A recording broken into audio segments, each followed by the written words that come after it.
Well, welcome back to the EPS podcast, where everything is a primary source. You can find us online at epspodcast.club. On Facebook, there's an EPS podcast page, a group, and just recently, EPS podcast can be found on Patreon. And I'm joined today by Audie, and she's going to talk to us a little bit about a movie that I think of all the different Disney movies, this one tends to stand out for a lot of people, myself included. And but it's funny is it doesn't really have much representation at the parks, and that would be the movie Robin Hood. So this came out in 1973, and today we're going to be using the animated Robin Hood from 1973 as a primary source of the time period from which it came. So you're a fan of Robin Hood to the maximum degree. I've seen that you actually don't you own a cell from this movie? I don't have a cell. I have the film, a film strip of it. Oh, okay. I have lots and lots of memorabilia from this movie. I have I'm just looking around.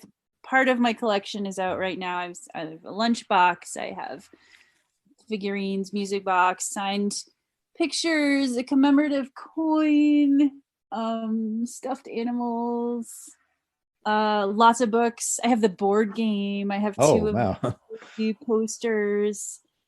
Now I'd be curious, and you don't have to look at all these right now, but I'd be curious if a lot of, I would assume most of those things came out in conjunction with the movie, that they weren't. Yeah, a lot of them did. Or at least, or maybe the VHS release some years later, but.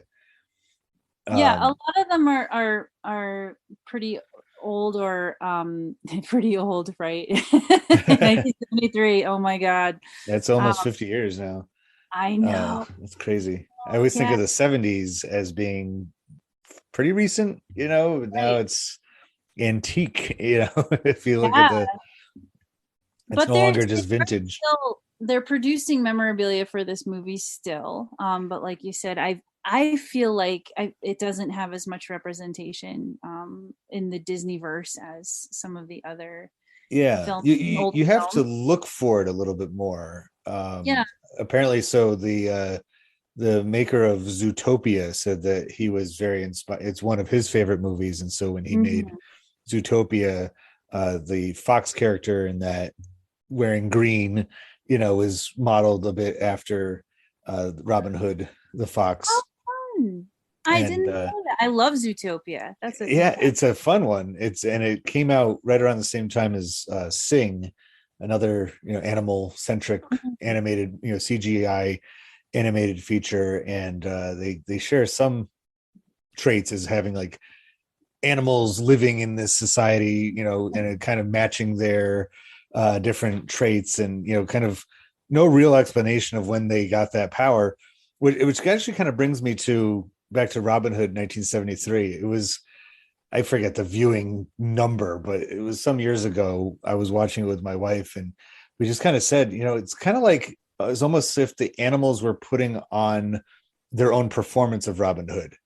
And they kind of hinted that at the beginning too, when Alan and Dale says, here in, the animal world, we have our own telling of the story. Yeah. And it's almost like and then the way the opening credits of it show all the characters and tell you the kind of animal that they've matched up with it. So it's kind of a funny thing. And another thing to consider before we launch into the questions and the answers is that we're familiar in the recent decades, really since the late 80s, early 90s, of Disney animated features coming out at least once a year, if not more. And that you really can't go to the theater at any given time without a Disney movie being in there. But as far as the animated features go, this Robin Hood 1973 was actually the first one in a couple of years. It was preceded by Aristocats, and before that, The Jungle Book. And they actually recycled some of the animation from those two movies into Robin Hood.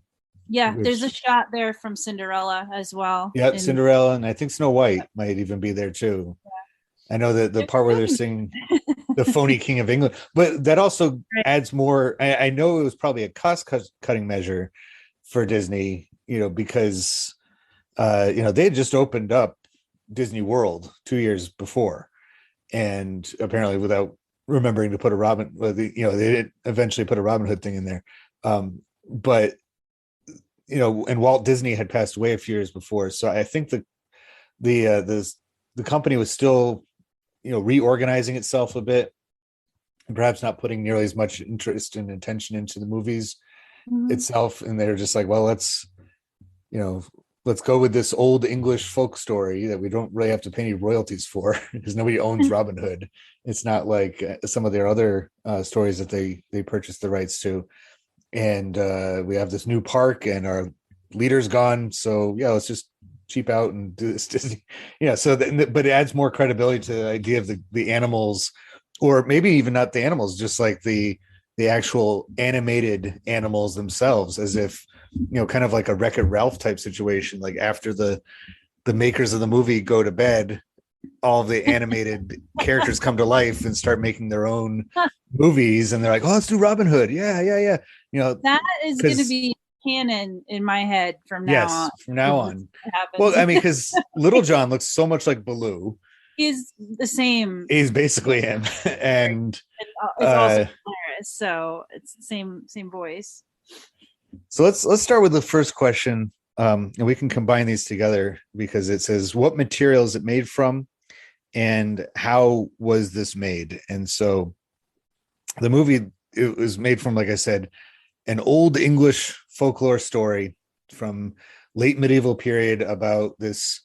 Sometimes he's a nobleman, sometimes he's just an ordinary person that usually steals from the rich and gives to the poor.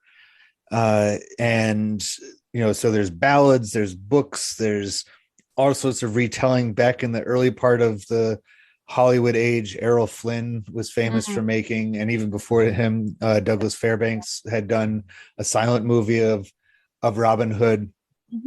And so he's almost established, definitely in the Hollywood age, as being this swashbuckling hero swinging around from, on curtains. And I don't know if there's any mention of that. I've never really read the books or any of the ballads of it. I think I had a troubadour come by my house with a lute one time singing about Robin Hood, and I was busy playing video games and I didn't really pay attention. But and then like I said, the how is it made component, it was made from all those new footage, but also recycled stuff, and like I said, about the Disney animal component. But what does all of this tell you about 1970s society, culture, politics, economics?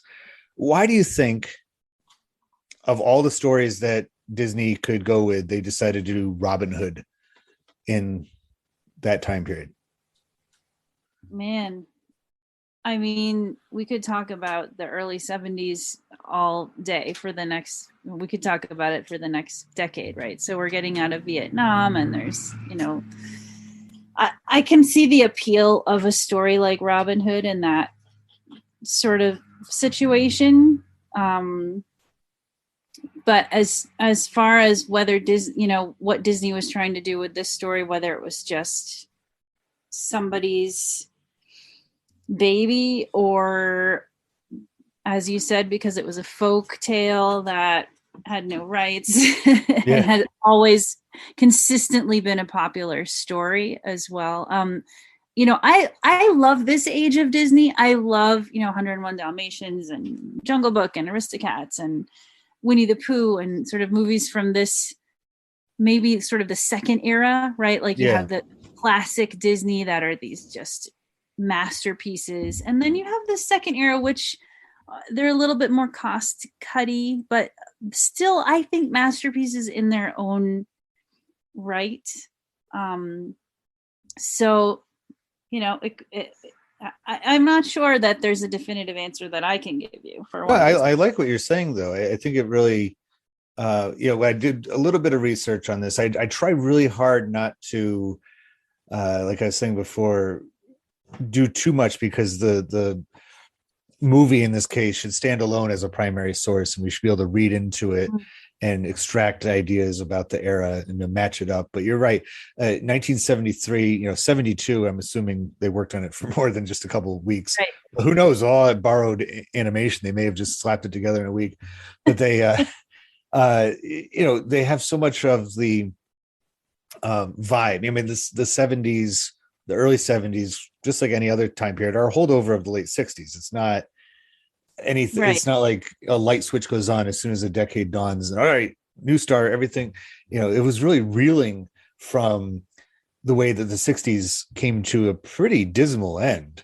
The 60s started with so much hope and promise, and with a new young president, and then was haunted by his death, and then his brother's assassination, and today that we're recording it is Martin Luther King Jr. And he had been killed a few years before to close out that very tumultuous decade. And so that trickles down. I don't think it was always on everybody's mind all the time. Another thing to consider is that television had really taken over, as well as other forms of pop culture. The younger generation had been growing up on rock and roll. I mentioned this in another podcast where they weren't just listening to innocent, 2-minute long ditties about, to dance to at the soda fountain or, the cafe. They were going to Woodstock. They were going to hard rock concerts, and, things were getting, and so there was some competition. And this is a kids movie. It's meant for children and families. Television offered a pretty big competition by 1973 than had in a previous time period. And sure. I think another reason, and Disney had its own TV programs as well, but another reason why they perhaps just said, all right, let's go with a tried and true one, and let's talk about, let's bring Robin Hood to the forefront. So sure. We know who made it. Oh, go ahead. I'm sorry. Oh, just in talking about television, I mean, Disney's Robin Hood is essentially a Western, and Westerns were still very popular. I mean, the golden age of Westerns was really like the 50s, right? But you had like the spaghetti Westerns, and you had TV shows. I don't know how late Bonanza, but like Gunsmoke and all of these television shows like you were talking about. Yeah. And not that Robin Hood is an inherently Western story, because it's not. It's, medieval England or whatever supposed to be place. But this version certainly is, right down to the cast, right down to the stagecoach, right down to the accents and the songs. And so I was going to say, I'm glad you brought that up. Oh, it because the next question is who likely made it. And we could just slap on it again. Disney made it, but you mentioned about it being a Western, and it's made in the United States. I'm assuming they didn't go on location to sketch out, exactly what Nottingham, England looked like and everything. I'm assuming that they just drew it all in, what was it, Burbank or Anaheim? But so many of the voices are American accents and American actors, including the narrator. And not just American actors, but Pat Buttram and Roger Miller, right, and Andy Devine, and George Lindsay, and these people who are just these cowboy Southern Western, sounds. The opening song is called Whistle Stop.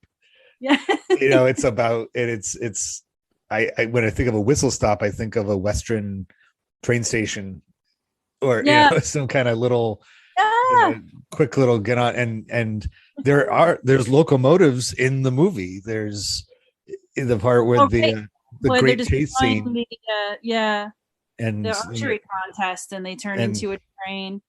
One of my all-time favorite scenes in all of movies is that it's great whole sequence, especially when the alligator man gets run over. Oh my God. Yeah. You've been waiting for that guy to get it. Like the whole he's like, it just flattens out. And then when they squeeze the elephant's trunk as he's trying to like do the trumpet, and it goes back out his ears. I mean, that was just classic. So do you think that there's anything more to the aspect. I mean, it's made in the United States. There are English actors in it. The There main are. protagonists are played by English actors. One thing that's also should be pointed out: there's no merry men in this version of Robin Hood.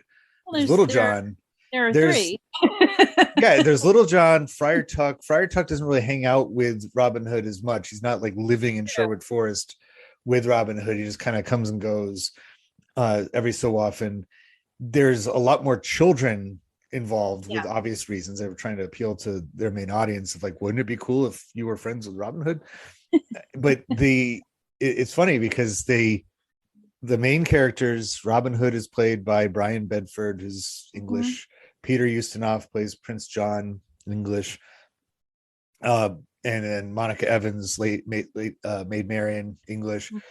And I think Cluck also is played by Englishwoman. Carol Shelley. But so many of the other characters are all American, and they're not trying to put on an English accent. Sir Hiss. Oh yeah, Terry Thomas. Yep. So Sir Hiss, who's has the best lines in that whole movie. Totally. Log one. Do you think there's anything to that as far as it being made by Disney, and that they're not trying to? They could have very easily had an all English cast, but not only did they go, no, we're going to have plenty of Americans in it, but Americans with such distinct accents. The Sheriff of Nottingham doesn't sound like he's from Nottingham. No. And he has that walk. I was talking with my dad earlier about how he kind of walks. He's got the belt, he kind of walks like one of those old timey Western, sheriffs, kind of throwing his gut around. And I think it's such a strange choice that so magically works. It's like we have the legit British element in there that really says, nope, this is Robin Hood. This is real. We have Peter Ustinov, who's a treasure. But then the rest of it is this other thing. And it so easily could have not worked at all. But I think it works really, really well.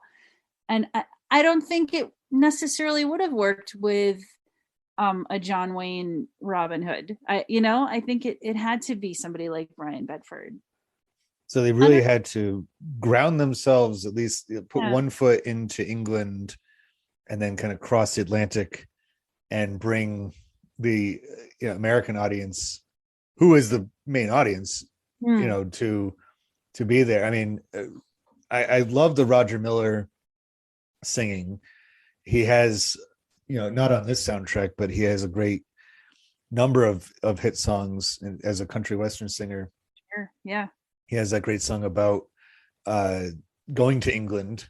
So he must have some kind of affinity for England. What is it? I forget the name of the song right now, but it's featured in England Swings. That's the one. They feature it in the movie the TV show Friends. When they go to England, they play this song as Joey and Chandler are touring around. But it's almost like the British invasion had taken place in music a couple years before and really solidified the Anglo-American relationship that had forged during the Second World War. Sure. And I think that, as silly as it may seem, that Robin Hood, is right up there with NATO as far as, good relations between the countries. It may have had something to do with that the special relationship between the two countries is, we're sharing in their folklore. We're taking their stories and putting our own spin on it, but not just calling it something totally different, sure. and keeping it alive. And again, the fact that this is such a well-known story here as well, I think allowed them a little bit more liberty with being a little bonkers with how they interpreted it. If nobody had ever heard of Robin Hood or this figure, and this was a brand new story, and they're like, wait, why are some people have English accents and some people sound like they're from, Texas or whatever, it might not have worked as well. But they had that really solid foundation. It shares in a lot of foundational American values. The idea of somebody going up against the tax man and helping the little guy, going up to the king and knocking over their crown. And it's, and especially as the country was approaching the bicentennial in 1976, even if it was just kind of subliminal, I think there was definitely messages of bringing back stories that highlighted such a thing. So yeah, I think there's a reason why Robin Hood, of all the, because there's plenty of other medieval folklore stories that could have easily been put into the movies, and including Reynard, I'm not saying it correctly or not, Reynard the Fox, who is a old 12th century fox knight type character.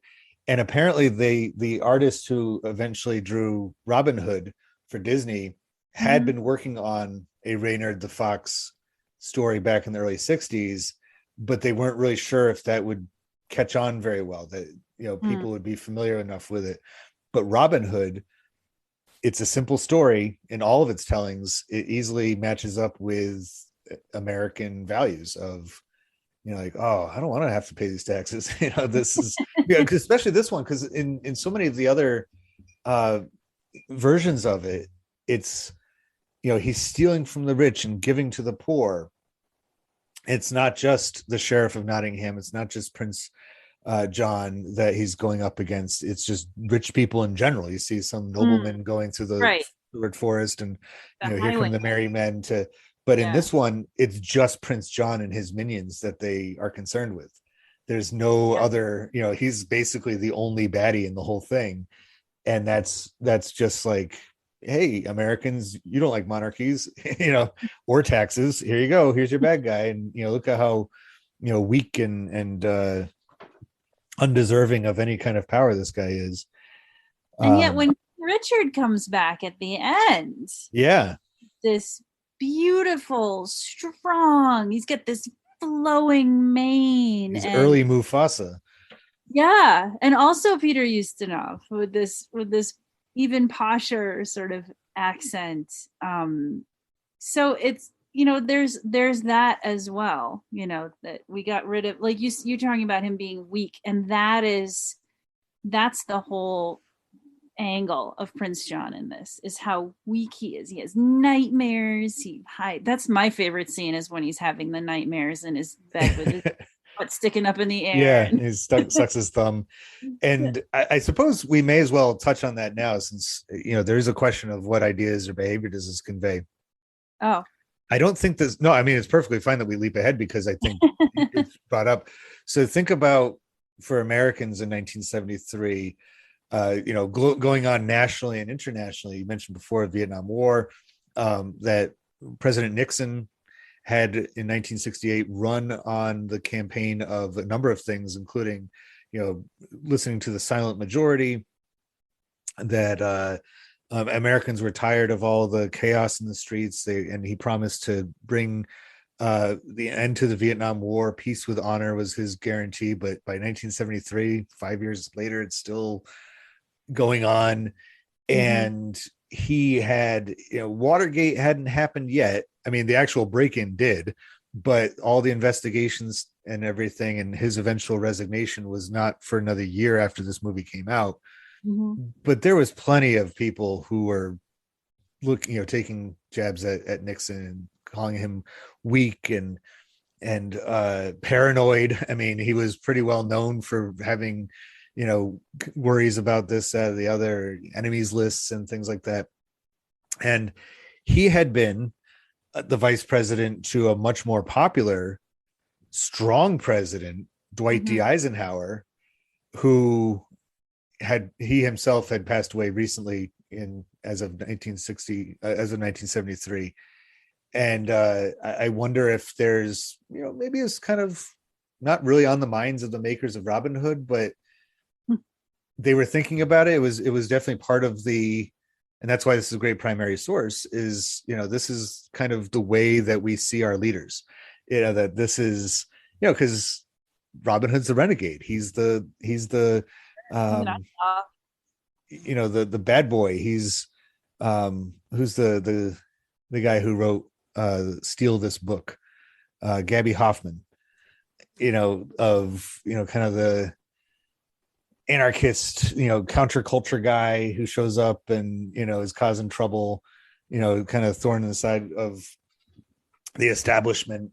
And I can't help but think that there's something going on there, and according to this version of Robin Hood, Sir Hiss is the reason why King Richard went off on that crazy crusade.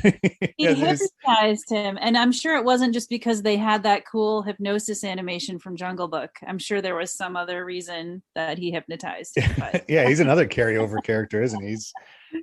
I love him so much, though. Oh my gosh. He is the best, and because Terry Thomas didn't do his voice, didn't do the snake in the Jungle Book's voice, right? It was no, that was Winnie the that was the same guy as Winnie the Pooh, yeah. Sterling Holloway. Yeah.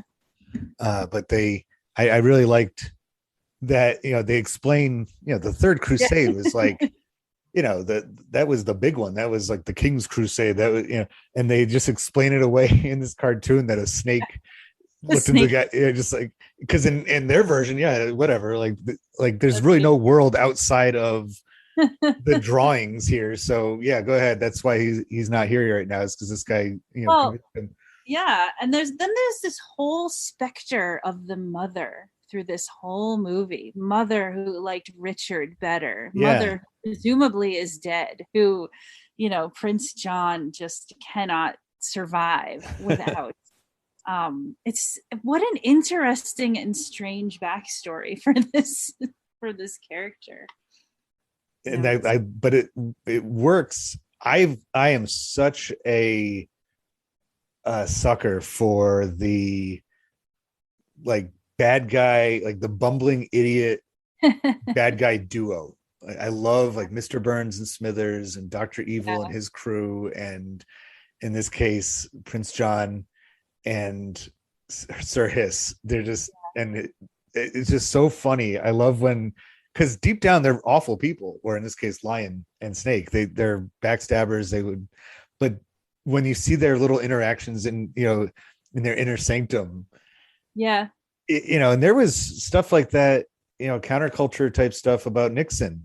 They had made a movie, I think, while he was still in office, or some kind of TV show where they basically did just that, where they showed him in the Oval Office with these, having these stupid conversations with his underlings, and see him driving around in a the presidential limousine and kicking the his vice president out the door to go deal with something, and it's very, so it's along the same lines as by 1973 easily this is how we see our, at least some of the culture sees our leaders as. Absolutely. And I mean, mocking those in power has always been popular. It's always been fun. Yeah, but especially I think in this era, it sure. No holding back. If Disney's doing it, it's clear that it's become mainstream. It's no longer just the counterculture dealing with it. And as you were talking about earlier too, I mean, there's a sort of darkness behind that sort of attitude at this time as well, because people were, there was a revolution happening, and everyone knew someone who was affected by Vietnam, and so it was lighthearted, but I think you do see a resurgence of that type of humor when people are sort of distressed at their cores. Yeah, and I don't think that I don't know if you heard my podcast I did about the Snoopy Christmas song. I missed it. It was. I need to listen to the podcast about the Christmas song. The Royal Guardsman. That song was written by a serious songwriter who in similar time period, so late 60s, who was really wanting to. It's classified as an anti-war song. the Christmas, the Snoopy's Christmas, because it's all about a truce. And the songwriter had written many songs. I forget the name right now, but had written a litany of hit songs, including some pacifist anthems and things like that. And so, and that was about as mainstream as you can get, as far as having a song on the radio at Christmas time about Snoopy, and the Red Baron going at it. And here we have Robin Hood. So by the time either there's people within the structures of these companies that are able to just kind of slip stuff in there and get by the censors, or it's just become open season on this, that's the way the entire culture had shifted. So my question next is, I guess we could combine this one, is what was the maker's role or status in society, and why did they make this movie? And I think that they have a lot going on hand in hand. Like I said before, Disney was, I don't want to say it was in a state of chaos by 1973, but they definitely were reorganizing. The leader, the founding member, the founder of their company, Walt Disney, he gave them the name, had passed away. And he had, I don't know if there's much to it as far as he died because of his stress over opening a second park, but that had something in 1971. Disney World had opened up in Florida, and that was a big project. That was something that was years in the making, trying to find the right place in the United States. And that in itself matched up with, by that time period, more American families had money to spend on things like vacations, but they weren't necessarily willing to fly across the country or drive across the country to California, that they were hoping to go somewhere, give them an East Coast option in Florida. But I can't help but think that the fact that the company was in at least some state of disarray is why they made this particular movie, that they were still the kings of children's entertainment, family entertainment. They've been making these movies for 40 years now. By 1973, it's become the expectation, but they might not have had all of the efforts that they had put in before, balancing a TV presentations, balancing a new theme park, and trying to branch out into other kinds of fields of pop culture. Do you think there's anything to that way of thinking, or do you think I'm barking up the wrong tree? I mean, that certainly makes sense to me. I can't pretend to know anything really about the history of Disney as a company, but sure, I mean, that makes sense. So you can definitely see the shift, as we were talking about earlier. You can definitely see the shift in animation between those early classic films and sort of the newer 60s and 70s Disney movies. Although, and I'm just confirming this now, I believe it was this was the same director as Sleeping Beauty. Wolfgang Reitherman. I'm just looking at his. I mean, he did everything. He was an animator on all of the old stuff. And it says on Wikipedia that he was a sequence director on Sleeping Beauty, but I feel like if you watch the movie itself, it calls him the director. So maybe that's what a sequence director. I don't know. Yeah. I feel like if you watch Sleeping Beauty, his name is the director, but I could be wrong. And animation is much different than directing pretty much anything. And I always wonder that whenever I watch an animated show or movie and this is directed by, I just picture somebody walking around where all the artists are drawing and just like, draw that better, go faster, like his hand should be over here, not over there. But I think sequencing everything together would be, the equivalent of, he's the director in charge of putting that all together. Yeah, I have one of my favorite books. Sequence directors. Okay, sorry. There's a supervising director and 3 sequence directors. Okay, sorry. But they wouldn't slap. Most of us don't even know animated directors. It's not the same as Steven Spielberg or anything like that. No, But and it should be. It should one of be. one of my favorite autobiographies is that of Bill Peet. And Bill Peet, he wrote a bunch of children's books after he worked for Disney for a long time. And he was integral as I think he directed the Jungle Book, or he was up there. But in his autobiography, which covers his entire life, he shows how he was on the ground floor of the Disney company, that he was hired early in the 30s to work for Disney when they were really branching out. And according to his telling of it, it did seem that Walt Disney himself, if not just the top brass at the company, always looked within the company to find talent.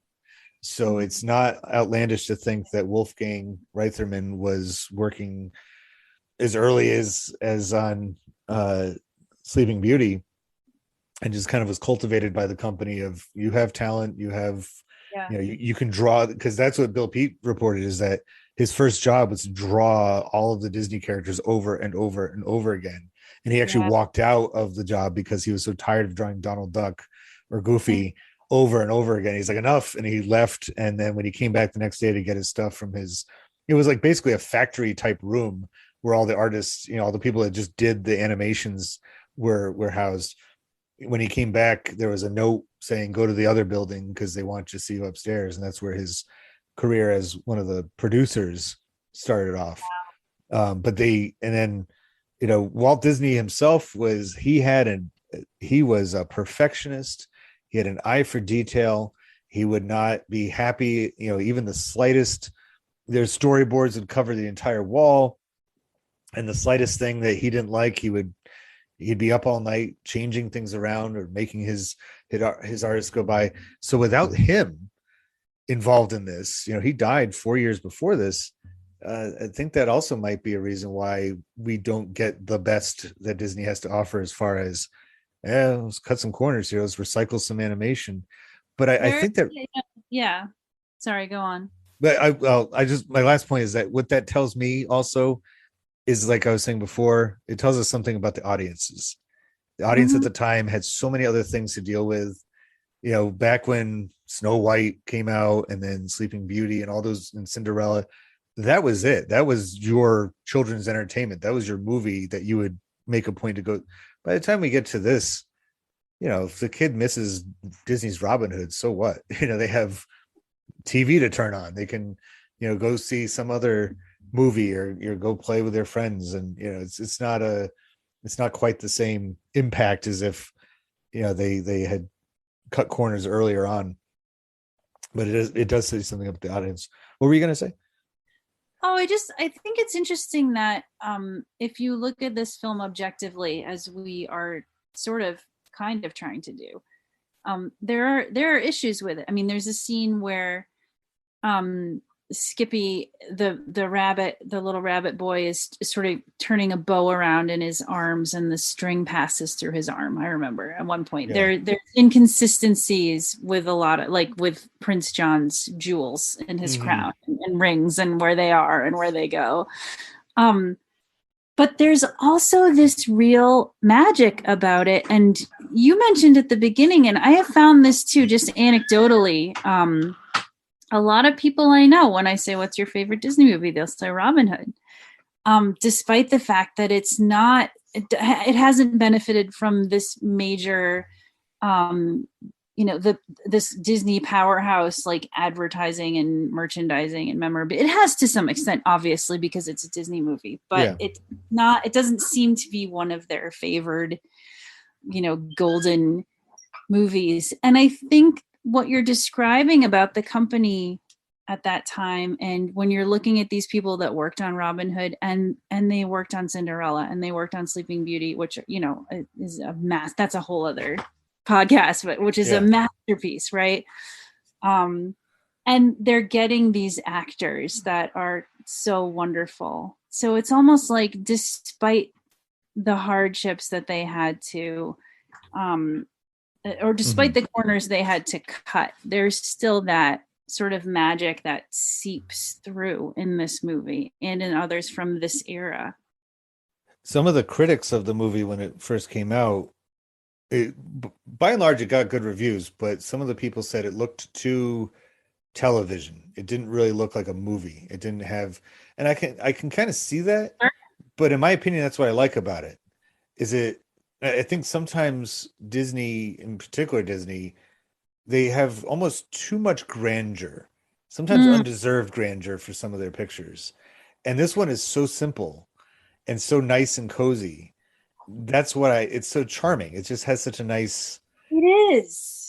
It's charming. And, you think about something like Bambi, which is one of my favorites also, which is just lush and gorgeous from the first frame to the last frame. And then you think about Robin Hood, and it is a little, television-y, but maybe its charm is not the animation. Maybe it's the character's expressions. And, that is the animation, but maybe it's not the lushness of the animation, but the character of the animation and the character of the voices and the script and the songs. I think it's and it has a decent soundtrack. It's not quite the musical that Disney was known for or became known for eventually. It has just a funny few little songs musical. Yeah. And the random songs and like pieces of songs. Yeah. If memory serves, there's only one part where it's just Little John that sings, right? As far as like the Phony King of England song, and right. Alan Adale sings every now and then he's in the story too.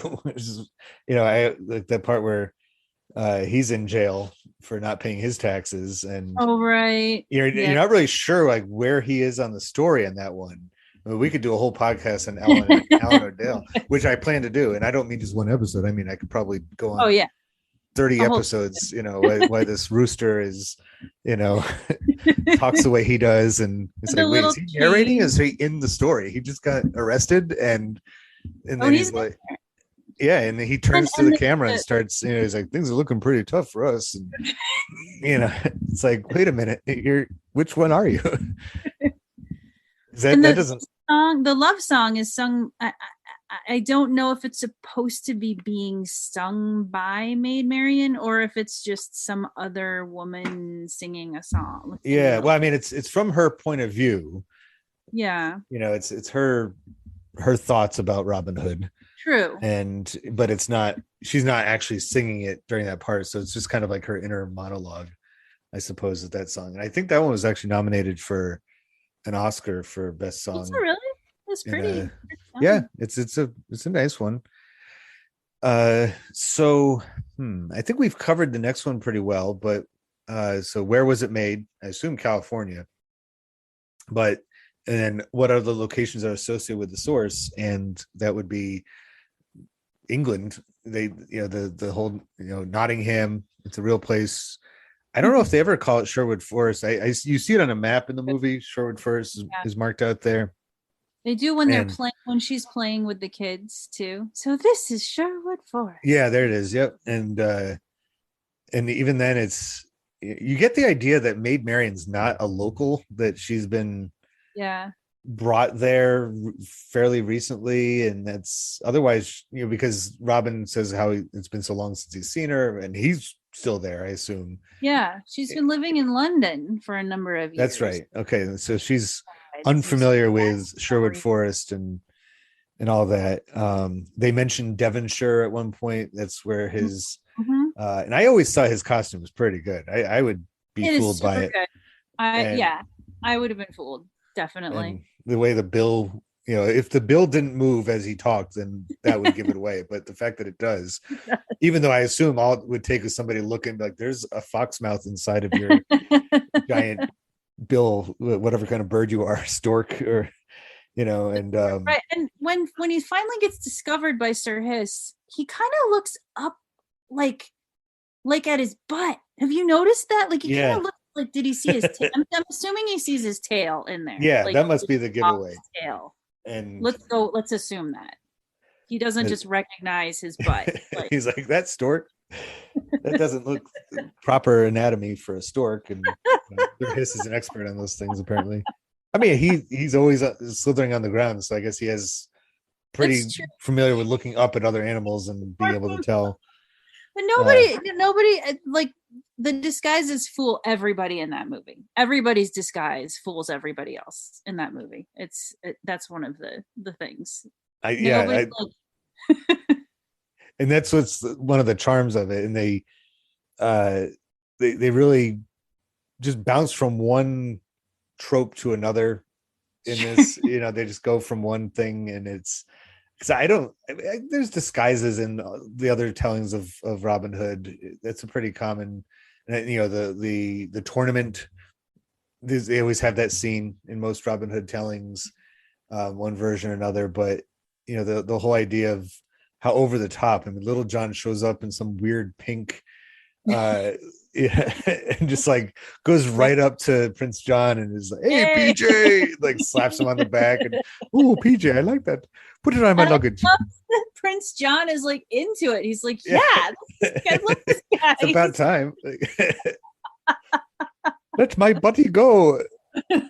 Release my buddy. Release my buddy." This is great. So I think the fact that they don't really, apparently there was some some discussion behind, as the movie was being made, if they were going to actually set it in traditional English location, or if they were going to try to find a new location for it. I always get a bit wary when they take well-known stories with very definitive locations and decide to change them. And sometimes it works, sometimes it doesn't, but usually it's like, why don't you just but I think most Americans probably wouldn't be able to, on a map of England, point out Nottingham just as it's oh yep, up there, without some kind of context. Yet we don't necessarily where is it in regards to London, where is it in regards to York or any of the other English cities and stuff. But we don't need it to be that way. By this point, Robin Hood in Nottingham and Sherwood Forest is the same as Peter Pan in Neverland. It's the same as any of the other characters and their locations. I think a lot of people actually might even be surprised it's a real place. It's not just made up because it sounds fun. And so I think it goes along with the idea that people were pretty familiar with this character of Robin Hood, and didn't really need to have it retold to them. There's not a full explanation of who he is. They just launch right into the story. I mean, I love the way it opens up like a book. You see the pages turn, and they walk into it like that. Something that I think was borrowed directly by Shrek. When I was just watching Shrek the other day, and they do the same thing. They start out with him reading the story of Princess Fiona, and he's oh, what a bunch of and it just like, I mean, that whole movie just takes classic stories, and Robin Hood's in that one too. He's French for some reason, but he he shows up and does an Irish dance with his merry men. That's much more the Errol Flynn Robin Hood. But and it's funny because Shrek is all about fairy tales and fairy tale characters. Robin Hood's not a fairy tale character. He's even if he's folklore. He may have been a real person, but even if he wasn't, he doesn't have special powers. He can't fly, or he can't do anything magical. So it's just kind of funny how we've just kind of, as Americans in particular, have taken Robin Hood and just kind of thrown him in with and I think the reason why Shrek did it, because much of that movie was directly as a way to poke fun at Disney, because the founder of DreamWorks had been used to be over at Disney, and it was a way of that's why so many of the Disney princesses are in Shrek, was kind of guys, and I think they just kind of threw a character like Robin Hood into it, because they're like, yeah, it's fairy tale world, this is he's going to be here, but it's like, he's not a fairy tale, he's folklore. It's not the same, quite the same thing. So the next question is, who is the intended audience or user of this? I think the obvious one would be children and families. Do you think there was anybody else that they intended? Do you think that they, because I was born 8 years after this movie came out, and I don't really remember the very first time I saw it. I'm assuming it was on VHS. Do you think that when this movie was made, did they assume that it was going to be held in such high regard by the next few generations? I think that's a really hard question. I don't know. But I feel like Disney movies traditionally have had a lasting power. They talk about Disney magic that sort of transcends generations. Disney World and Disneyland certainly are marketed. Obviously, kids can't, buy their tickets and drive themselves there, but they're still marketed for families and even adults by themselves. Where that you can go to Disney World without children. That's okay. A lot of people do. So I don't know. I don't know the intention of whoever made this film, but if it was in keeping with that tradition, I would imagine that they hoped that it's something that would appeal to kids, but also the next generation of kids, and maybe as they grow up and maybe their parents and everything. I think with the simplicity, it definitely, I'm sure they weren't surprised that it stood so long, because it doesn't date itself too much. Some of the music is a little bit there's one line where Little John says that's a gas, and I never understood that as a little kid, and it's because it was outdated slang by the time I saw it. Right, nobody says that's a gas or anything like that. That's a gas. But for the most part, it has, they don't really, because it's taking place, in some bygone era. They don't really nail down exactly the time period. If we are to take them for their word that the lion is actually on crusade, that'd be around 1213, 1214 or so. And also Magna Carta, 1215 would have taken place. I would have loved if somebody had taken the drawing style, because it was King John, Prince John, who was forced to sign Magna Carta in 1215. And I would love it if somebody were to make an illustration of the Disney characters from Robin Hood standing around, or like versions of them, like that drawing style, for making him sign it, which I think probably has something else to do about the time period in which it was made, because whether or not people were fully aware of the extent of Nixon's corruption, one of the things that people were very aware of is just how seemingly unlimited power he had, that he was trying to wield all sorts of strong arm tactics. And what better way to maybe bring some 1215 in there and remind about the origins of limited government. I don't know, maybe that's a stretch, but just going back to the intended audience, I think kids in that era had a lot to choose from, but because it's almost like a serendipity that because they obviously didn't put too much effort into making this, that's what made the movie therefore simple and with so much traction in future years. It was virtually impossible to find on VHS. Every time I think I would find it, because everybody had it all the time. Every time I would, oh, that's Fox and the Hound. That's not actually, Robin Hood. Don't make that mistake.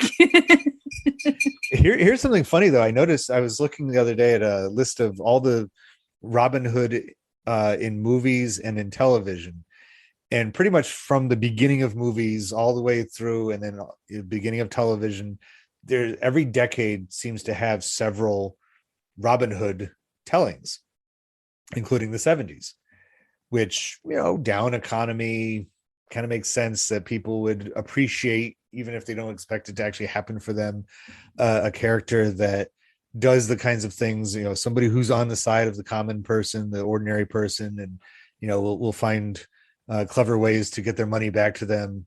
And so that makes sense for this. The 80s didn't really see any Robin Hood at all on either side of, Oh, I that's think. interesting. And the only Robin Hood that I saw, I think it was an English TV series that was a comedic look at Robin Hood, even before Men in Tights, where they were kind of poking fun at it. So, and then in the 90s, we have, I would argue, is the greatest movie, not just Robin Hood movie, greatest movie ever made, which would be Prince of Thieves. The number of times I made my poor parents listen to that song in the it Everything I do. I loved when that song would come on, and it was just such a weird thing to have a rock and roll ballad to go along with. But the movie was immediately smashed to pieces as soon as Kevin Costner opened his mouth and his lack of English accent shows up. It's like, well, I guess we can't take this movie seriously at all, so we might as well just throw in Bryan Adams, singing this song. And I'm surprised he didn't show up in the middle of but so the 90s had a few Robin Hoods. They're both on TV and movies. There was actually one that came out that was a bit more of a serious take on Robin Hood simultaneously with Prince of Thieves. But this that we're discussing, the Disney one, is one of several from the 70s. And then it skips the 80s, back in the 90s, and 2000s, 2010s. I think that economics definitely has a role in it. That when, the 1970s are full of inflation and stagflation and energy crises, and people were really trying to find ways, both parents were working out of the house, or out from the house. They weren't at home working. They were more and more women in the workplace by the 1973, if in many cases just to make ends meet. And having this populist hero of Robin Hood show up in, even if he's in fox, because they could have made him all sorts of animals. They chose a fox, I'm sure, because fox are usually equated with being shrewd and cunning and kind of nimble and always one step ahead of the whoever's trying to out fox them. And in England, they're famous for their fox hunts, so the nobles go out and looking for their foxes. So what better bandit than to have a fox character? I wonder what else they could have done, but I still go back to the ideas and behavior that it conveys, like we were saying before. Is it had they made the movie earlier, even just 10 years before, I don't think we would have gotten the same feel from it. That kind of rock and roll, kind of, I don't want to say rock and roll, but just like, I don't, it's hard to describe, just kind of like the shaggy, mop toppy kind of feel to it. It's like, the laid back. I love that opening sequence with Robin Hood and Little John walking through the forest, and they get chased by who are like the coolest looking bad guys, by the way. Those. Oh yeah, they're all like thin and like these dark outlines and like these pointy faces, and could totally see them in like a video game or something. Yeah. But when they're up in the tree, hanging out, and Robin just kind of very casually pulls an arrow from his hat, right, and he's like, "They are getting better. I'll hand them that." I just love it. I mean, it's so like it's so like just chilled out, hipster guy, from that era of just mod kind of guy, and he's just and any chance he can get it, take it to the man, he takes it. The next scene is immediately, here comes the prince, here comes the interim king of England.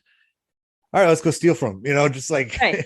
let's dress up as women and go and steal from him by hiding the coins in our bosoms, and and he's either so dumb or so arrogant or both that he'll just sight unseen be like, yeah, they must be gypsies, fortune tellers, how droll. And I'll pull over and I'll deal with these people. And I love it.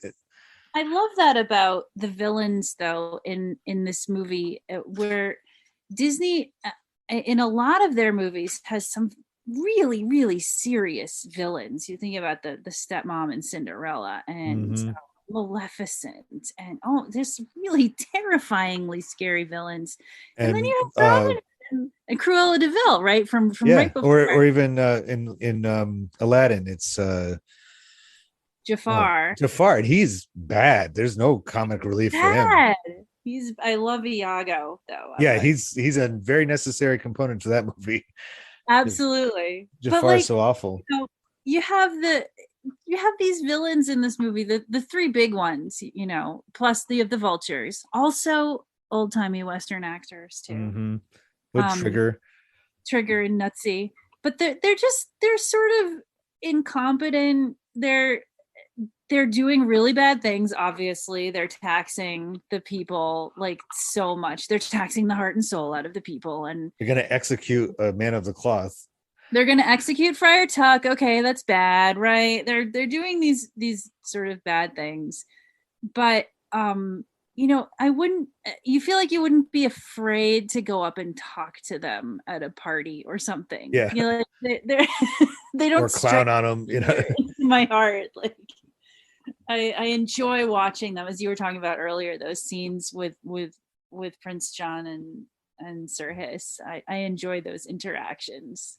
But it's almost in a way kind of like Disney's version of Easy Rider, where you have like the law, and there are these Southern sheriff. That's who the sheriff of Nottingham is in this. He's kind of sauntering around, and and then you have Little John and Robin Hood. No merry men, just those two guys, clowning on everybody, and even when they have a chance to, even when things get serious. And that part with the vulture on top of the gallows is probably one of the most dark, kind of, it's a pretty grim look to it, really, but like, he's gonna die. Like, they're gonna hang him.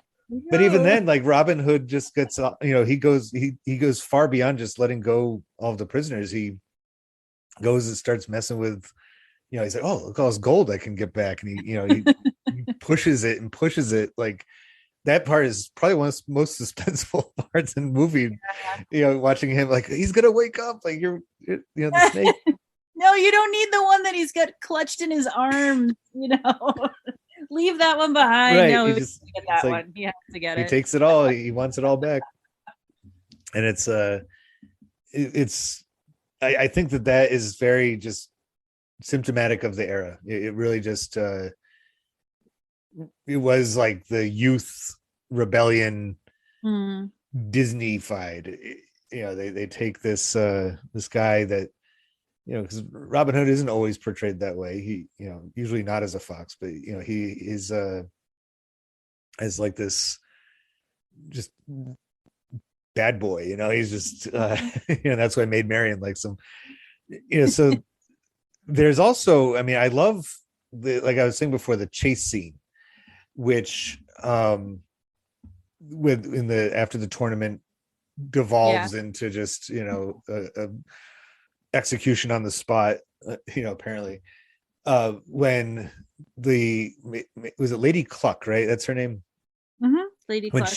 When she turns into a 20th century American football player, yes, and starts like, and they play the music and everything like that. Oh my gosh, I tell you, 5-year-old me could have watched that sequence, that like 5-second sequence, like on repeat for the rest of my life. Like, I'm sure you could find a GIF or a GIF somewhere of it, just over and over again. It's like dun, dun, dun, dun, dun, dun, dun, dun, and just going stiff arming all these rhinos, and That's right.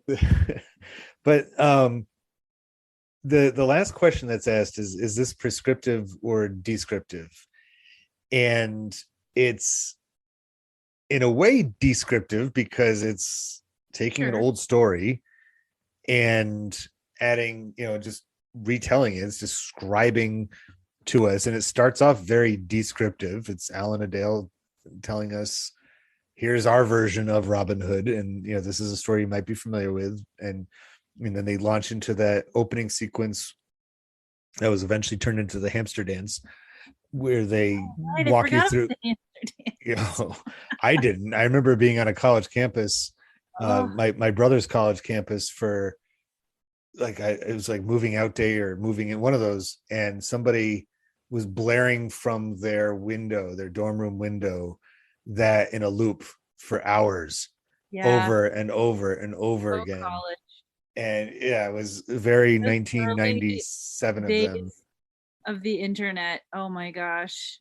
Kids today don't understand what it was like the early days of the Just to have, when hamster the dance. whoever made that discovery and said, "Hey, this is awesome. We just remember that's from Robin Hood."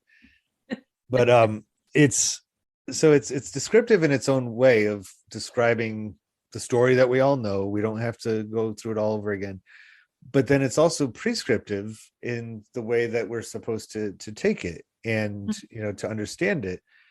And again, I think that just it matches up with the time period very nicely, because movies were in a transitional phase then. It was the era of the big movie companies were passing the torch to younger filmmakers, and the very same people that made up that counterculture, the hippies and the you know just basically the boomer generation. They were in their youth then. They were the young people of that era, and this was their take on Robin Hood, or at least one of them, and prescribing in it to us. And especially after that movie went on to home video, that sense of the 60s are still kind of alive. The spirit of the 60s didn't necessarily die out as the Sure. 70s, as we walked into that. So I mean, do you think that am I reading too much into Robin Hood, or are these messages there for you too? I I think that there are some messages that are just inherent to the story, but as you're saying, there's a reason, either consciously or subconsciously, we're all a product of our time and of the time in which we're living. And that certainly makes sense to me. I would love to hear what the filmmakers have to say about it, or where their heads were when they were creating this schedule Yeah. films. But that certainly makes sense to me. I think that in what I've looked into, and Robin Hood, like I said, had been around in visual media for a long time. It wasn't like Mhm. this was the first Sure. go at it and they decided to do it. But I think in Disney's quest to hit on all the classics, to master all of the classics, it's actually kind of funny how late it came. That Robin Hood really ought to have been made Yeah, probably in the 50s instead it's true. of later on. But I don't think that the 50s would have had the same audience for it. I think too many people were that post-war Hmm. golden age. The economy was doing fantastic. Everybody was seemingly, at least, sharing the wealth that the country, the Second World War. And it was the Second World War, but it was the second time that the United States had emerged from a world conflict pretty much untouched, physically, at least, from in the country itself, and our economy was booming. And so a story about stealing from Right. the It's upper not very classes, and funny. doesn't ring as true for a 1950s audience as it might for a No. 1970s audience, nearly as much. But so yeah, a lot of timelessness here, but also timeliness, and that's why it's always Yeah. fun to look at. I think about another Disney movie, actually, just the live action updated version of Beauty and the Beast that came out a few years ago.